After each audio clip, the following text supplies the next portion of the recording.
আসসালামু আলাইকুম। আমার চ্যানেলে আপনাদের সবাইকে আরো একবার ওয়েলকাম জানিয়ে আজকে ভিডিওটি শুরু করছি। কাছে এবং দূরে যেখান থেকে আমার ভিডিওটি দেখছেন, আশা করছি আল্লাহ তাআলার অশেষ রহমতে সবাই খুব ভালো আছেন। আর আলহামদুলিল্লাহ আমরাও খুব ভালো আছি। ঘুম থেকে সকালে ওঠার পরই দেখছি দরজার এই হাল। দরজাটা একটু জোরে টেনেছি বলে এরকম ধারাটি লেগেইছে দরজাটা। তাই চাবিটাও ঠিকঠাক মতো দেওয়া হচ্ছে না, তাই বর এখানে সোজা করে নিচ্ছে। এত সকালে উঠেছি যে আমাদের বিল্ডিং এ এখনো কেউই ওঠে না, বাইরে এই লাইটটাও জ্বালেনি। অন্ধকার দিয়ে দুজনা গুটি গুটি পায়ে চলে যাচ্ছি নিচে। আর আমরা কোথায় যাচ্ছি অবশ্যই পুরো ভিডিওটা দেখবেন, তাহলেই বুঝতে পারবেন, স্কিপ করবেন না। আর নিচে এসে দেখছি এখনো রাস্তার লাইটগুলো অফ করেনি, চারিদিকটা একদম কেমন ঝাপসা ঝাপসা হয়ে আছে রাস্তায়। এই চার মাথাটা আমার খুবই ভয় লাগে, কারণ সব সময় গাড়ি মোটরসাইকেল যাতায়াত করতেই থাকে, মানে কোনো সময় দেখবো না যে 1 মিনিটের জন্য ফাঁকা আছে। দিনে বা ভোরে বা রাত্রিতে কোনো টাইমটাই দেখবো না যে ওই রাস্তাটাই অফ আছে, সব সময় চলতেই থাকবে। মাঝে মাঝে তো অনেকক্ষণ, মনে হয় 10-15 মিনিটই দাঁড়িয়ে থাকতে হয়, মানে এতটা যাতায়াত করে, মানে দেখলেই অবাক লাগে। এত বাস গাড়ি কোথা থেকে আসে, পৃথিবীর সমস্ত গাড়ি মনে হচ্ছে যে ওই রাস্তাটা দিয়েই যায়।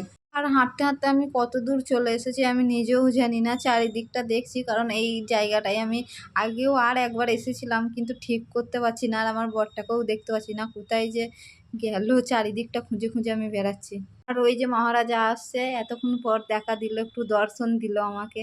আর ফাইনালি চলে এসেছি আমরা মাছের আড়তে। আর এখানে আমরা মাছ নেবো বলে এসেছি, আর ও আবার মাংসর দিকে চলে যাচ্ছে আমার বর। আর ফাইনালি মাছ তো এখানে আমাদের নেওয়া হয়েই গিয়েছে। আর যেতে গিয়ে কি অবস্থা, মানে এতটা মাছের আড়তে গন্ধ করছে, আমি জানলে আগে আসতামই না।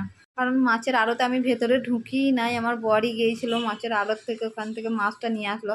আর আমি অনেকটা দূরে তফাতে ছিলাম। কি মাছ নিয়েছে আমার বর আমি নিজের চোখে এখনো দেখিনি, শুধু চিকটাই দেখতে পাচ্ছি যে ওটা মাছ আছে। আর এত সকাল সকাল আসলাম তার কারণ সকালের দিকে বেশ টাটকাই থাকে মাছগুলো, বেশ ভালো লাগে। হঠাৎ করেই দেখি এখানে গাড়ি থেকে খরমুজ নামছিল, তাই দুজনে মিলে খরমুজ নিতে চলে আসলাম।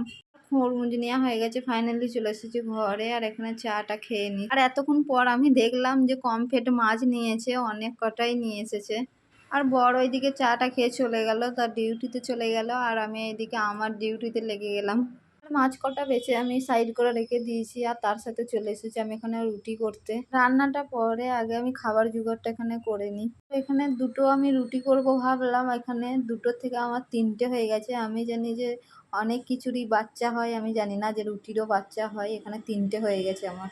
আর রুটিগুলোকে দেখছি আর ভাবছি যে রুটিগুলো কি আজকে আমি করলাম, যে এত সুন্দর গোল হয়েছে। আমি তো কোনোদিন এর আগে এত সুন্দর যে গোল, আমার মনে হয় না যে আমি রুটি গোল করেছি। হয়তো হয়েছে কোনো রকম, কিন্তু এতটা সুন্দর গোল হয়নি আমার। যাই হোক, দেখেও খুশি হলাম।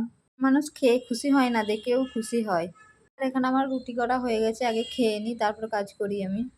আর খাওয়া দাওয়াটা কমপ্লিট করেই আমি চলে এসেছি মাছ ভাজতে। এখানে অনেক আগেই আমি মাছগুলোকে মশলা মাখিয়ে ভালো করে রেখে দিয়েছিলাম। আর মাছ ভাজা করলে আমার কারি পাতাটা খুবই ভালো লাগে, মানে একটা সেন্ট লাগে। কারি পাতা না দিলে মনে হয় না যে মাছ খাচ্ছি আমি। কারি পাতা যে আমি শুধু মাছেই দিই তা নাই, আমি অনেক কিছুতে ভাজাতেও দিই, আমার খুব ভালো লাগে। আমি পরে কোনোদিন রেসিপি যদি ভাজাতে দিই, সেদিন আমি শেয়ার করে দেবো যে কিসে কিসে আমি কারি পাতা দিই। ফাইনালি এখানে আমার মাছ ভাজাটা কমপ্লিট হয়ে গেছে, সেফ আর দুটো আছে। আর আমার ঠিক মনের মতন মাছটা আমি ভেজেছি, কারণ মাছ রান্না থেকে মাছ ভাজাটা আমার মধ্যে ফেভারিট জিনিস।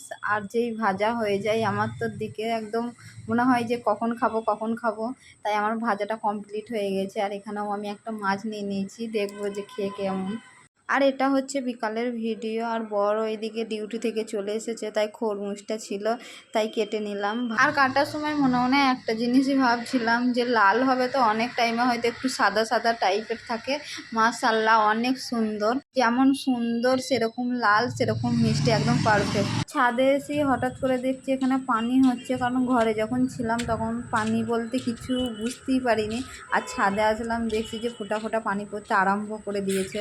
আর আকাশটা একদম ঘোলা টাইপের হয়ে আছে, মনে হচ্ছে প্রচণ্ড পানি হবে। ভিডিওটা এই পর্যন্তই ছিল, এই বলি আজকে বিদায় নিচ্ছি। আশা করছি পরবর্তী